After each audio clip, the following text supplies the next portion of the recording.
Well, Transport and Internal Trade Minister Chrystia Freeland has announced that she is stepping down from cabinet and will not run in the next federal election. She will remain as an NP in the interim and will serve as Canada's new special representative for the reconstruction of Ukraine. We're going to check in with Bill Carroll from the Morning Rush on News Talk 580 CFRA. Good morning, Bill. Morning. Yeah, I have a lot of questions for Chrystia Freeland if she were here right now to answer them. Didn't you just run in an election? What? And now you're quitting? I mean, this idea that she's staying on as an MP until her riding association can find a candidate. Well, thanks. We really appreciate that. Why did you run at all? I mean, she's only had the job for a couple of months, and now we're going to have to pay for a by-election. I hope the media will spend as much time talking about the cost of this by-election as they did when Pierre Poilievre asked someone to step down so he could get back into the House. I hope we spend as much time on that. I find that very frustrating as a taxpayer.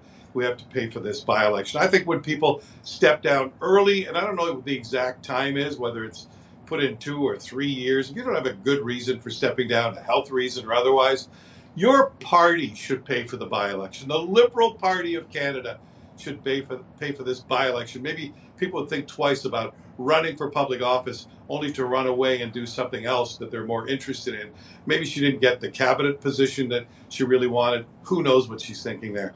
As for going off to help rebuild Ukraine, you know, we had a conversation in our family about this, ran into someone who was visiting Canada, is working in Ukraine right now on behalf of the French government to rebuild infrastructure there.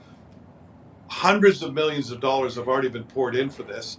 And Canada now, too, wants to help build Ukraine. Are we a little premature on that? That's another question I'd ask her. She's going to do this job. Shouldn't we wait till the war is over before we start rebuilding infrastructure? Won't the Russians just blow up the infrastructure all over again and money, Canadian money, will have been wasted on this? Wouldn't Canadian money be better spent on giving them ammunition or anti-missile devices or buy new drones to protect themselves? I mean, the war is still going on.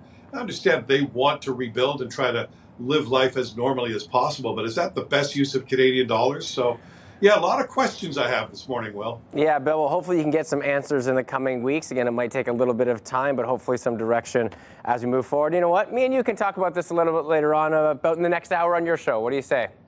Yeah. Could you just double check for me? Didn't we just have an election? Look that up, and then we'll have the conversation. I'll get those stats, and I'll come right upstairs, and then we'll have a nice little FaceTime, Bill. Have a great show. Have a good one, Will.